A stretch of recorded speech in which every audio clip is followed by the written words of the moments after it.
যদি দেখা যায় ইমাম সাহেব মসজিদে সফের দিক থেকে অর্থাৎ পিছন দিক থেকে প্রবেশ করতেছেন, ফাকুল্লামা জাওয়াজা সফান কামা যালিকা সফ, যে সফ তিনি অতিক্রম করবেন সেই সফের মানুষ তাকে দেখে দাঁড়িয়ে যাবে। হানাফি মাযহাবে ইকামতে দাঁড়ানোর মুস্তাহাব সময় হচ্ছে হাইয়া আলাস সালাহ বা হাইয়া আলাল ফালাহ বলার সময় দাঁড়ানো। কেউ যদি ইকামত শুরু হওয়ার পরেই দাঁড়িয়ে যায়, সে একটি সুন্নাহসম্মতই কাজ করেছে।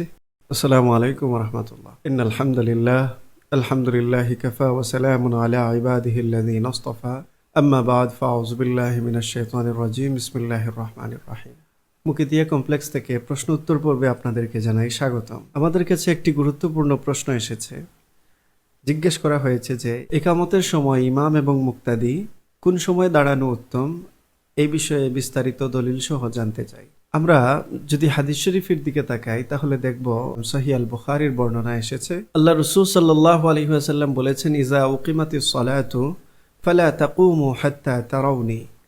রাসূল আরবি সাল্লাল্লাহু আলাইহি ওয়াসাল্লাম বলছেন, যখন ইকামত হয়ে যাবে নামাজের জন্য, ফালা তাকুমু, তোমরা দণ্ডায়মান হবে না, অর্থাৎ নামাজের জন্য দাঁড়িয়ে যাবে না, হাত্তা তারাউনি, যতক্ষণ আমাকে না দেখতে পাবে। অর্থাৎ আল্লাহ রাসূল সাল্লাল্লাহু আলাইহি ওয়াসাল্লাম মসজিদে নববীর হুজরা মুবারকে তিনি অবস্থান করতেন। যখন ইকামত হয়ে যেত তিনি হয়তো বেরিয়ে আসতেন, কখনো কখনো কোনো প্রয়োজনের কারণে বের হতে দেরি হয়ে যেত। এই জন্য আল্লাহ রাসূল সাল্লাল্লাহু আলাইহি ওয়াসাল্লাম সাহাবায়ে কেরামকে বললেন যে আমি যদি না আসি তাহলে তোমরা দাঁড়িয়ে থাকবে না, কারণ ইমাম যদি না আসেন তাহলে তো নামাজের জন্য দাঁড়িয়ে থাকার কোনো মানে নাই। আল্লাহ রাসূল সাল্লাল্লাহু আলাইহি ওয়াসাল্লাম তাই বলেছেন যে আমি আসলে আমাকে দেখার পর তোমরা দাঁড়াবে। কিন্তু মুসলিম শরীফের আরেকটি হাদিসের দিকে তাকালে আমরা দেখতে পাই সাহাবায়ে কেরাম রিদওয়ানুল্লাহি আলাইহিম আজমাইন তারা বলতেছেন যে উকিমাতিস সালাত, যখন নামাজের ইকামত হয়ে যেত, ফাকুমনা, আমরা দাঁড়িয়ে যেতাম, ফাআদ্দালনা সুফুফা ক্বাবলা আন ইয়াখরুজা ইলাইনা রাসূলুল্লাহি সাল্লাল্লাহু আলাইহি ওয়াসাল্লাম। আল্লাহ রাসূল সাল্লাল্লাহু আলাইহি ওয়াসাল্লাম বের হন নাই, তখনও আমরা ইকামত শুনে দাঁড়িয়ে যেতাম। ফাআতা রাসূলুল্লাহি সাল্লাল্লাহু আলাইহি ওয়াসাল্লাম, অতঃপর আল্লাহ রাসূল সাল্লাল্লাহু আলাইহি ওয়াসাল্লাম আসলেন, হাত্তা ইযা কামা ফি মুসাল্লাহু, তিনি এসে তার নামাজের জায়গা তথা মেহরাবের মধ্যে দাঁড়িয়ে গেলেন। তো এই হাদিসের মধ্যে আমরা দেখতে পাচ্ছি যে আল্লাহ রাসূল সাল্লাল্লাহু আলাইহি ওয়াসাল্লাম বের হওয়ার আগেই সাহাবায়ে কেরামরা ইকামত শুনে দাঁড়িয়ে যেতেন। আগের হাদিসে আল্লাহ রাসূল নিষেধ করলেন যে, বুখারী শরীফে যেটা আসছে যে আমাকে না দেখে দাঁড়াবে না, আর মুসলিম শরীফের এই হাদিসে বলা হচ্ছে যে আল্লাহ রাসূল সাল্লাল্লাহু আলাইহি ওয়াসাল্লাম তিনি বের হওয়ার আগেই সাহাবায়ে কেরামরা দাঁড়িয়ে যেতেন। তো এই দুই হাদিসের সমন্বয় কিভাবে হবে? হযরত ইমাম ইবনু হাজার আসকালানী রাহমাতুল্লাহ আলাইহি তিনি তার ফাথুল বারী গ্রন্থে এই দুই হাদিসের মধ্যে একটি সমন্বয় তুলে ধরেছেন। তিনি ইমামে কুরতুবী রাহমাতুল্লাহ আলাইহি ওনার বক্তব্য নকল করেছেন যে বাহ্যিকভাবে দেখা যাচ্ছে দুই হাদিসের মধ্যে কিছুটা বিরোধ। এক হাদিসে বলা হচ্ছে আল্লাহ রাসূল বলতেছেন যে আমাকে না দেখে দাঁড়াবে না, আরেক হাদিসে দেখা যাচ্ছে সাহাবায়ে কেরাম আল্লাহ রাসূলকে না দেখেই দাঁড়িয়ে যেতেন। এই দুই হাদিসের মধ্যে সমন্বয় এইভাবে করা যায় যে হযরত বিলাল রাদিয়াল্লাহু তাআলা আনহু তিনি লক্ষ্য রাখতেন আল্লাহ রাসূল কখন হুজরা শরীফ থেকে বের হন। অনেক সময় এমন হতো যে সমস্ত সাহাবায়ে কেরামদের মধ্যে অধিকাংশই আল্লাহ রাসূলকে দেখতে পান নাই, কিন্তু হযরতে বেলাল যেহেতু বিশেষভাবে লক্ষ্য রাখতেছেন তাই তিনি এটা দেখে ফেলতেন যে আল্লাহ রাসূল হুজরা থেকে বের হচ্ছেন। তো হযরতে বেলাল যখনই দেখতেন আল্লাহ রাসূল হুজরা থেকে বের হয়েছেন তখনই তিনি ইকামত শুরু করে দিতেন। আর সাহাবায়ে কেরামদের মধ্যে অন্যান্য যারা ছিলেন তারা হয়তো আল্লাহ রাসূলকে দেখান নাই, বেলালের আজান শুনে তারা বুঝতে পারছেন আল্লাহ রাসূল চলে আসতেছেন, নামাজের সময় হয়ে গেছে, তারা দাঁড়িয়ে যেতেন। তো এই হাদিস, দুই হাদিস থেকে আমরা একটা সিদ্ধান্তে উপনীত হতে পারি, ইমাম সাহেব যদি মসজিদের বাহিরে থাকেন, অবস্থান করেন, এমতো অবস্থায় ইকামত হয়ে গেলেও মুসল্লিরা দাঁড়াবে না যতক্ষণ ইমাম না আসবেন। আর মুয়াজ্জিনেরও উচিত ইমাম সাহেব যখন আসতেছেন দেখবেন তখন তিনি ইকামত শুরু করবেন। এই জন্য ইমাম ইবনু হাজার আসকালানী রাহমাতুল্লাহ আলাইহি বলেছেন, ওয়া আম্মা ইযা লাম ইয়াকুনিল ইমামু ফিল মসজিদ ফাযাহাবাল জামহুর ইলা আন্নাহুম লা ইয়াকুমুনা হাত্তা ইয়ারাউহু। তিনি বলতেছেন যে যদি ইমাম সাহেব মসজিদের বাহিরে থাকেন তাহলে মুসল্লিরা ইকামত হয়ে গেলেও দাঁড়াবে না, বরং ইমাম সাহেবকে যখন তারা দেখবে তখন দাঁড়াবে। কিন্তু আমাদের যে সমাজে প্রচলিত ব্যবস্থা সেখানে দেখা যায় ইমাম সাহেব আগে থেকেই মসজিদে হাজির থাকেন, মসজিদের মধ্যে মিম্বরের কাছাকাছি থাকেন। এই ক্ষেত্রে ইমাম মুক্তাদিরা ইকামতের কোন সময় দাঁড়ানোটা উত্তম হবে? তো আমরা বলবো হাদিস শরীফ যদি আমরা বিশ্লেষণ করি তাহলে এটা বলা যায় যে কেউ যদি ইকামত শুরু হওয়ার পরেই দাঁড়িয়ে যায় সে একটি সুন্নাহসম্মতই কাজ করেছে।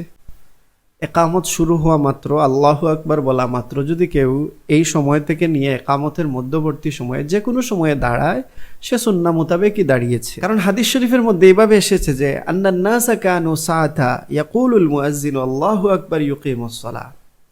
আল্লাহ রাসূল সাল্লাল্লাহু আলাইহি ওয়াসাল্লামের জামানায় সাহাবায়ে কেরামরা যখন মুয়াজ্জিন একামতের বাক্যগুলা বলতেন, আল্লাহু আকবার বলা শুরু করতেন, ইয়াকুমুন নাসু লিস-সালাহ, সাহাবায়ে কেরামরা দাঁড়িয়ে যেতেন। অথচ ওয়ালা ইয়াতি রাসূলুল্লাহি সাল্লাল্লাহু আলাইহি ওয়াসাল্লাম মাকামাহ, আল্লাহ রাসূল এখনও নিজের জায়গায় এসে পৌঁছান নাই, তিনি পিছনেই এখন অবস্থান করতেছেন, এখনও তিনি নিজের মুসল্লায় চলে আসতে পারেননি। হাত্তা তা'তাদিলাস সুফুফ, আল্লাহ রাসূল মাকানে নামাজের মেহরাবে আসার আগেই সাহাবায়ে কেরামরা দাঁড়িয়ে সফ সোজা করে ফেলেছেন। অতঃপর আল্লাহ রাসূল সাল্লাল্লাহু আলাইহি ওয়াসাল্লাম নিজের মাকাম তথা মেহরাবে এসে নামাজের জন্য দাঁড়াইছেন। এই হাদিসটা ইমাম আবু দাউদ রহমতুল্লাহ আলাই তিনি তার মারাসিলে আবি দাউদের মধ্যে এনেছেন। তাহলে এই হাদিসের আলোকে আমরা বলতে পারি যে একামত শুরু হয়ে গেলেই মুসল্লিরা দাঁড়িয়ে যাবেন, যদি দাঁড়িয়ে যান তাহলে সুন্নাহ আদায় হয়ে যাবে। হাদিসের আলোকে আমরা কথা বলতেই পারি। তবে এখানে একটি বিষয় হচ্ছে, একামত চলাকালীন যে কোনো সময় আল্লাহু আকবার থেকেই যদি কোনো মুসল্লি দাঁড়িয়ে যান, তিনি সুন্নাহ মতো আমল করেছেন, এটা ঠিক। কিন্তু ইমাম এবং মুক্তাদির জন্য দাঁড়ানোর মুস্তাহাব সময় কোনটা? একামতের ভিতরে দাঁড়ালেই সুন্নাহ আদায় হবে, কিন্তু অধিক উত্তম আওলা টাইম কোনটা, কোন সময়ে দাঁড়ালে সুন্নাহর সাথে মুস্তাহাবও আদায় হবে, এই ব্যাপারে আইম্মায়ে কেরামদের মধ্যে কিছুটা ইখতিলাফ আছে। ইমাম বদরুদ্দিন আল আইনি রহমাতুল্লাহ আলাইহি তিনি তার বিখ্যাত গ্রন্থ উমদাতুল কারির মধ্যে উল্লেখ করেছেন, ওয়া মাযহাবুশ শাফিঈ রাহিমাহুল্লাহু তাআলা ওয়া তাইফাতুন আন্নাহু ইউস্তাহাব্বু আল্লা ইয়াকুমা হাত্তা ইয়াফরুগাল মুয়াজ্জিনু মিনাল ইকামা।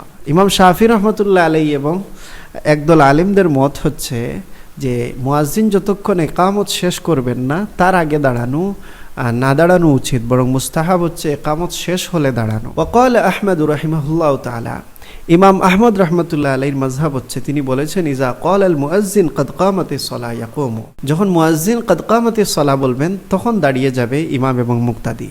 অর্থাৎ হাম্বলি মাযহাবে মুস্তাহাব হচ্ছে ক্বাদ কামাতিস সালাহ বলার সময় দাঁড়ানো। ওয়াকাল আবু হানিফা ওয়া মুহাম্মাদুন রাহিমাহুমুল্লাহ ইয়াকুমুনা ফিস সাফি ইজা ক্বাল হাইয়া আলাস সালাহ। ইমামে আজম আবু হানিফা এবং ইমাম মুহাম্মদ রহমতুল্লাহ আলাইহিমা তাদের মত হচ্ছে যে সফে মুক্তাদিরা ইমাম সাহেবের সাথে তখনই দাঁড়াবেন একামতের সময় যখন মুয়াজ্জিন হাইয়া আলাস সালাহ বলবেন। ফাইজা ক্বালা ক্বাদ কামাতিস সালাহ কাব্বারা আল ইমাম, এবং যখন মুয়াজ্জিন ক্বাদ কামাতিস সালাহ বলবেন তখন ইমাম তাকবীর শুরু করে দিবেন। অর্থাৎ হানাফি মাযহাবে মুস্তাহাব সময় হচ্ছে হাইয়া আলাস সালাহ বলার সময় দাঁড়ানো। তো একই বক্তব্য যদি আমরা ফতোয়া আল হিন্দিয়ার মধ্যে তাকাই সেখানেও পেয়ে যাব। সেখানে বলা হয়েছে ইন কানাল মুয়াজ্জিনু গায়রাল ইমামি ওয়া কানাল কওমু মাআল ইমামি ফিল মসজিদি ফাইন্নাহু ইয়াকুমুল ইমামু ওয়াল কওমু ইযা ক্বালা আল মুয়াজ্জিন হাইয়া আলাল ফালাহ ইনদা উলামাইনা আস-সালাসা ওয়া হুয়া আস-সাহিহ। যখন মুয়াজ্জিন আলাদা হবেন, ইমাম আলাদা হবেন, ইমাম মসজিদে অবস্থান করতেছেন মুক্তাদিদের সাথে, তখন মুস্তাহাব হচ্ছে আমাদের মাযহাবের 3 ইমাম, অর্থাৎ ইমামে আজম আবু হানিফা, ইমাম আবু ইউসুফ, ইমাম মুহাম্মদ, 3 ইমাম থেকেই বিশুদ্ধ মত হচ্ছে মুয়াজ্জিন সাহেব যখন বলবেন হাইয়া আলাল ফালাহ তখন দাঁড়ানো মুস্তাহাব। তিনি বলেন ওয়া আম্মা ইযা কানা আল ইমাম খারিজাল মসজিদ, কিন্তু ইমাম সাহেব যদি মসজিদের বাহিরে থাকেন তাহলে মুসল্লিরা দাঁড়াবেন না একামত হয়ে গেলে। যদি দেখা যায় ইমাম সাহেব মসজিদে সফের দিক থেকে অর্থাৎ পিছন দিক থেকে প্রবেশ করতেছেন, ফাকুল্লামা জাওয়াজা সফান কামা যালিকা সফ, যে সফ তিনি অতিক্রম করবেন সেই সফের মানুষ তাকে দেখে দাঁড়িয়ে যাবে। আর যদি ওয়াইন কানা আল ইমামু দাখালাল মসজিদা মিন কুদ্দামিহিম, আর যদি ইমাম সাহেব মসজিদের সামন অর্থাৎ কিবলার দিক থেকে প্রবেশ করেন, সামনের দিক থেকে প্রবেশ করেন, ইয়াকুমুনা কামা রাআল ইমাম, যখনই সবাই ইমাম সাহেবকে দেখবেন তখন দাঁড়িয়ে যাবেন। অর্থাৎ ফতোয়ায়ে হিন্দিয়ার মধ্যে এই কথাটা স্পষ্ট এসেছে যে ইমাম সাহেব মসজিদে উপস্থিত থাকলে ইমাম মুক্তাদি সবাই একামতের সময় হাইয়া আলাল ফালাহ বলার সময় দাঁড়াবে, এটা মুস্তাহাব। আর ইমাম যদি মসজিদের বাহিরে থাকেন, যখন তিনি ইমাম মসজিদে ঢুকবেন, যে সফের মানুষ ইমাম সাহেবকে দেখবেন তারা দাঁড়িয়ে যাবেন, আর সামনে দিয়ে প্রবেশ করলে সবাই দেখবে, সবাই দাঁড়িয়ে যাবে। তো এখান থেকে আমরা এটা স্পষ্ট হলাম যে হানাফি মাযহাবে একামতে দাঁড়ানোর মুস্তাহাব সময় হচ্ছে হাইয়া আলাস সালাহ বা হাইয়া আলাল ফালাহ বলার সময় দাঁড়ানো। এখন প্রশ্ন হচ্ছে যে হাইয়া আলাস সালাহ বা হাইয়া আলাল ফালাহ বলার সময় দাঁড়ানো এটা মুস্তাহাব, এটার পিছনে কারণ কি? অনেকে ইমামদের এই যে ইউস্তাহাব্বু আইয়াকুমাল ইমামু ওয়াল কওমু ইনদা হাইয়া আলাস সালাহ, হাইয়া আলাস সালাহ বলার সময় দাঁড়ানো মুস্তাহাব, এই কথাটার ব্যাখ্যা দিতে গিয়ে অনেককে বলতে শোনা যায় যে তারা বলতেছেন যে এখানে আইম্মায়ে কেরামগণ ইউস্তাহাব্বু বলে হাদ্দে জাওয়াজ তথা দাঁড়ানোর জায়েজ সময় বুঝিয়েছেন, মানে একামতের সময় দাঁড়ানোর সর্বশেষ সীমা হচ্ছে হাইয়া আলাস সালাহ বা হাইয়া আলাল ফালাহ বলার সময় দাঁড়িয়ে যাওয়া। এরকম একটা ব্যাখ্যা অনেককে দিতে শোনা যায়। তারা এটাকে মুস্তাহাব শব্দের, ইউস্তাহাব্বু শব্দের ব্যাখ্যা করতেছেন হদ্দে জাওয়াজ দিয়ে, যে একামতের সময় দাঁড়ানোর শেষ সীমা। ইউস্তাহাব্বু অর্থ তো শেষ সীমা হওয়া, এটা আমাদের বোধগম্য নয়। ওনারা যে ব্যাখ্যাটা দিয়েছেন সেটা কোনো ইমাম তাদের কিতাবে উল্লেখ করেছেন কিনা না এটাও আমরা খুঁজে পাইনি। আমরা যদি আমাদের মুস্তাহিদ ইমামদের কিতাব আমরা দেখি, আইম্মায়ে কেরামগণ হাইয়া আলাস সালাহ বলার সময় দাঁড়ানো মুস্তাহাব কেন, এর পিছনে তারা সুন্দর একটি ব্যাখ্যা, একটি সবব বা একটা ইল্লত তারা বর্ণনা করেছে। যেখানে আমাদের মুস্তাহিদ ইমামগণ হাইয়া আলাস সালাহ বা হাইয়া আলাল ফালাহ বলার সময় দাঁড়ানো মুস্তাহাব হওয়ার ব্যাখ্যা তারা নিজেরাই দিয়েছেন, সেখানে আমরা নিজের থেকে একটা হদ্দে জাওয়াজ বা এই জাতীয় ব্যাখ্যা দেওয়ার কোনো প্রয়োজন নাই। আমরা যদি ফিকহে হানাফির প্রসিদ্ধ কিতাব আল বাদাইয়া ওয়া সানাইয়া কিতাবটা, যেটা ইমাম আলাউদ্দিন কাসানি রহমতুল্লাহ আলাইহি লিখেছেন, সেখানের মধ্যে আমরা দেখি তাহলে পাবো তিনি সেখানে লিখেছেন ওয়ালানা আন্না কাউলাহু হাইয়া আলাল ফালাহ দুআউন ইলা মা বিহি ফালাহুহুম। তিনি বলতেছেন যে আমাদের ইমামগঞ্জে বলেছেন হাইয়া আলাস সালাহ বা হাইয়া আলাল ফালাহ বলার সময় দাঁড়ানো মুস্তাহাব, এটা তারা কেন বললেন, এটার পিছনে লজিক কি, তিনি সেই ব্যাখ্যাটা দিচ্ছেন। তিনি বলতেছেন মুয়াজ্জিন যখন বলেন হাইয়া আলাল ফালাহ, এই কথাটার অর্থ হচ্ছে তোমরা কল্যাণের দিকে আসো।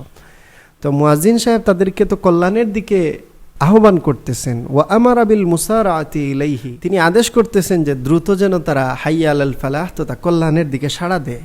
ফালা বুদ্দা মিনাল ইজাবাতি ইলা যালিকা, সুতরাং আমাদের উচিত যখন মুয়াজ্জিন সাহেব আমাদেরকে কল্যাণের প্রতি আহ্বান করতেছেন, আমরা তার আহ্বানে সাড়া দিব, এটাই তো আমাদের জন্য আবশ্যক। ওয়ালান তাহসুল আল ইজাবাতু ইল্লা বিল ফাল, আমরা যদি মুয়াজ্জিন সাহেবের সাড়া দিতে চাই, জবাবে মুয়াজ্জিন সাহেব যখন আমাদেরকে হাইয়া আলাল ফালাহ বলে আহ্বান করতেছেন, তার ডাকে সাড়া দিতে চাই, এটা মুখ দ্বারা জবান দ্বারা দেওয়া সম্ভব না, সেটা কাজের মাধ্যমে দিতে হবে। আর কাজটা কি হতে পারে? ওয়াহুয়াল কিয়াম ইলাইহা, আপনাকে মুয়াজ্জিন সাহেব কল্যাণের জন্য ডাকতেছেন, আপনি তখন নামাজের জন্য দণ্ডায়মান হলেন, তাহলে মুয়াজ্জিন সাহেবের আহ্বান এবং দণ্ডায়মান দুইটা একসাথে পাওয়া গেল।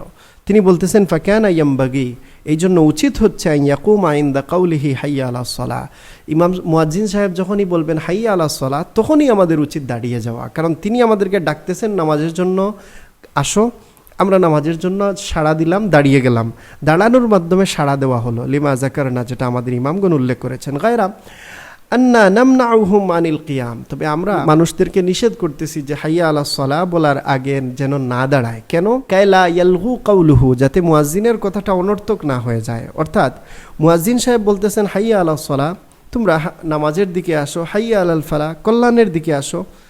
এখন যদি আমরা হাইয়া আলাস সালাহ বলার আগেই দাঁড়িয়ে যাই, লিআন্না মান উজিদাত মিনহুল মুবাদারাতু ইলা শাইইন, কেউ যদি আগে থেকেই যদি কেউ উপস্থিত থাকে, ফাদুআউহু ইলাইহি বাদা তাহসিলিহি ইয়াহু ইয়ালগু মিনাল কালাম, একজন আগে থেকেই আপনার মজলিসে উপস্থিত, এখন যদি আপনি তাকে আবার ডাকেন, এই ডাক দেওয়াটা অনর্থক হয়ে যায়।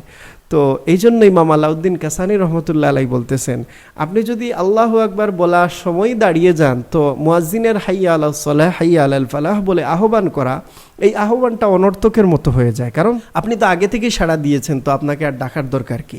এই জন্য আমাদের ইমামগণ বলতেছেন যে যদিও আপনি দাঁড়াতে পারবেন আল্লাহু আকবার বলা থেকে, কিন্তু হাইয়া আলাস সালাহ বলার সময় দাঁড়ানো মুয়াজ্জিন সাহেবের কথার জবাবে সাড়া দেওয়ার মতো, তাই এই জন্য তারা বলতেছেন মুস্তাহাব হচ্ছে দাঁড়িয়ে যাওয়া। তাছাড়া আমরা যদি ইমাম মুল্লা আলী কারি রহমতুল্লাহ আলাইহি, তিনি মিরকাতের মধ্যে আরও চমৎকার একটা ব্যাখ্যা দিয়েছেন। তিনি ওই হাদিসটা উল্লেখ করেছেন যে হাদিসের মধ্যে আল্লাহ রসুল বলেছেন লা তাকুমু হাত্তা তারাউনি, তোমরা আমাকে না দেখে দণ্ডায়মান হবে না।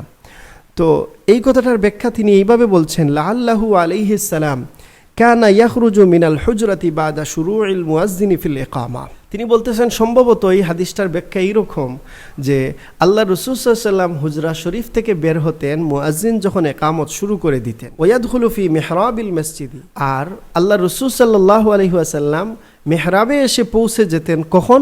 ইনদা কাউলিহি হাইয়া আলাস সালাহ, যখন হাইয়া আলাস সালাহ মুয়াজ্জিন বলতেছেন তখন আল্লাহ রসুল মেহরাবে ঢুকে যেতেন। অর্থাৎ একামতের শুরুতে আল্লাহ রসুল হুজরা থেকে বের হয়েছেন, আর হাইয়া আলাস সালাহ বলার সময় আল্লাহ রসুল মেহরাবে এসে পৌঁছে গেছেন। তিনি বলতেছেন ওয়ালিদা ক্বালা আইম্মাতুনা, এই জন্যই তো আমাদের ইমামগণ বলেছেন ওয়ায়াকুমুল ইমামু ওয়াল কওমু ইনদা হাইয়া আলাস সালাহ।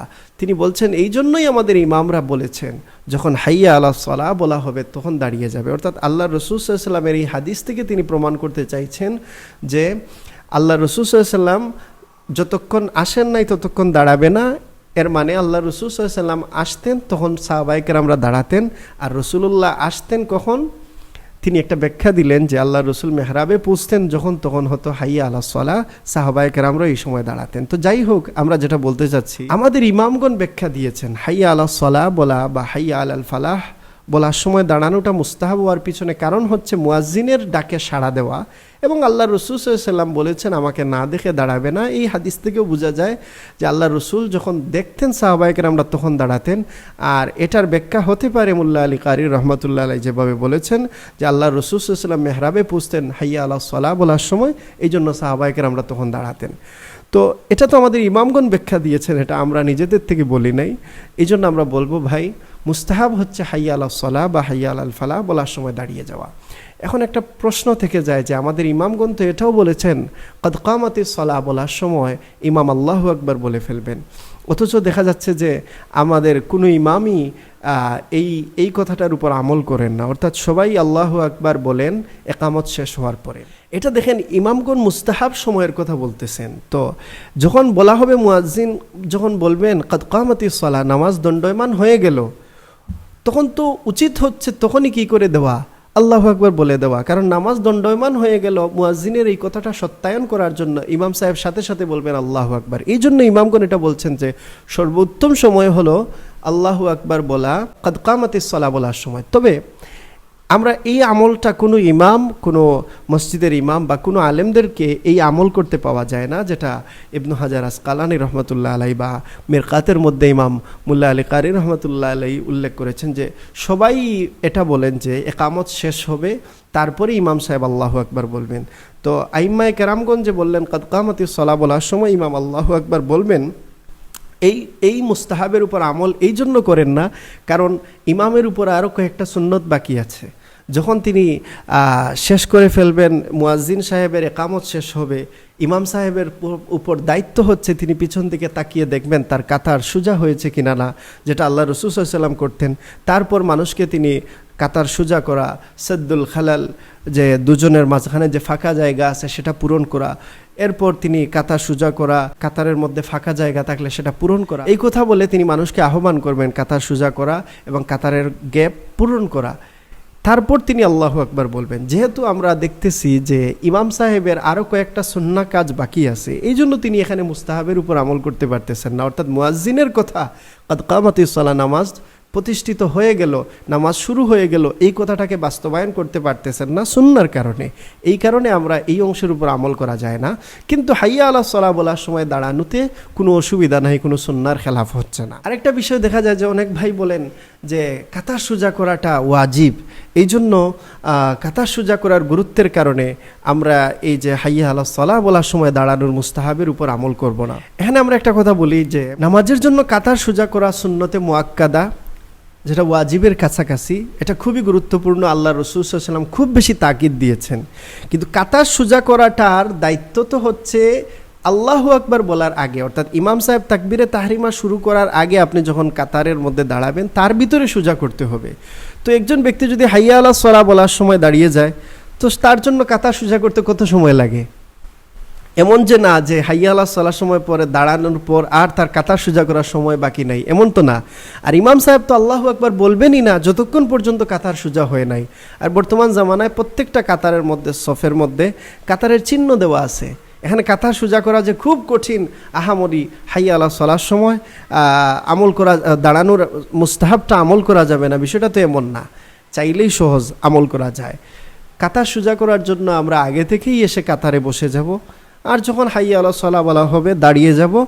এখনও তো মুয়াজ্জিন সাহেব কদ কামাতিস সালাহ বলবেন, আল্লাহু আকবার বলবেন, লা ইলাহা ইল্লাল্লাহ বলবেন, তারপর ইমাম সাহেব দেখবেন সবার কাতার সোজা হয়েছে কিনা, এরপর তিনি তাহরিমা বলবেন, তো সুযোগ তো তার আছে। তা আমরা বলবো, আমরা যেভাবে সুন্নাহর উপর আমল করতে চাই, আইম্মায়ে কেরামরা যারা আমাদেরকে মুস্তাহাব রাস্তাগুলা বলে দিয়েছেন, মুস্তাহাব আমলগুলা বলে দিয়ে গেছেন, আমরা সেই মুস্তাহাব আমলকে ছেড়ে দিব না। অবশ্যই আমরা একামত শুরু হওয়ার পর যদি দাঁড়িয়ে যাই, সুন্নাহ মোতাবেক আমল হয়েছে, অসুবিধা নাই। কিন্তু যদি আমরা আরেকটু অপেক্ষা করে হাইয়া আলাস সালাহ বলার সময় দাঁড়িয়ে যাই, তাহলে আমাদের মুস্তাহাবের উপর আমল হয়ে যাবে। আরেকটা কথা বলে নেই, যে আপনি মসজিদে প্রবেশ করছেন, দেখলেন যে নামাজ শুরু হওয়ার সময় নিকটবর্তী, অল্প সময় আছে, তো আপনি তখন কি করবেন? কাতারের মধ্যে চলে যাবেন এবং বসে বসে অপেক্ষা করবেন, দাঁড়িয়ে অপেক্ষা করবেন না। কারণ ফতওয়ায়ে হিন্দিয়ার মধ্যে আসছে, ইজা দাখালা রাজুল ইনদাল ইকামা, ইকামতের নিকটবর্তী সময়ে যদি কোনো মানুষ মসজিদে প্রবেশ করে, ইউকরাহু লাহুল ইন্তিজারু কাইমান, সে যদি দাঁড়িয়ে দাঁড়িয়ে নামাজের জন্য অপেক্ষা করে, এটা তার জন্য মাকরু হবে। ওয়ালাকিন ইয়াকুদু, সে বসে যাবে। সুম্মা ইয়াকুমু ইযা বালাগাল মুয়াজ্জিনু কাওলাহু হাইয়া আলাল ফালাহ, যখন মুয়াজ্জিন হাইয়া আলাল ফালাহ বলবে তখন সে দাঁড়াবে। সুতরাং আমরা বলবো, আপনি মসজিদে আসছেন, এসে যখন কাতারের মধ্যে খালি জায়গা পাবেন, যে জায়গায় ফাঁকা জায়গা পাবেন, সামনের দিকে এগিয়ে কাতার পূরণ করে বসে যাবেন। আপনার সুন্নাত থাকলে সুন্নাত পড়বেন, বসে থাকবেন। যখন মুয়াজ্জিন সাহেব হাইয়া আলাস সালাহ বলবেন, তখন দাঁড়িয়ে যাবেন। তাহলে আপনি একে তো একামতের ভিতরে দাঁড়িয়েছেন, তাই সুন্নাহ আদায় হয়েছে, তার সাথে সাথে হাইয়া আলাস সালাহ বলার সময় দাঁড়িয়েছেন, আপনার মুস্তাহাবও আদায় হয়েছে। আল্লাহ আমাদেরকে সঠিক বুঝ দান করুন, সুন্নাহ এবং মুস্তাহাব সবগুলো আদায় করে নামাজ আদায় করার তৌফিক দান করুন। ওয়া আখিরু দাওয়ানা আলহামদুলিল্লাহি রাব্বিল আলামিন। আসসালামু আলাইকুম ওয়া রাহমাতুল্লাহ।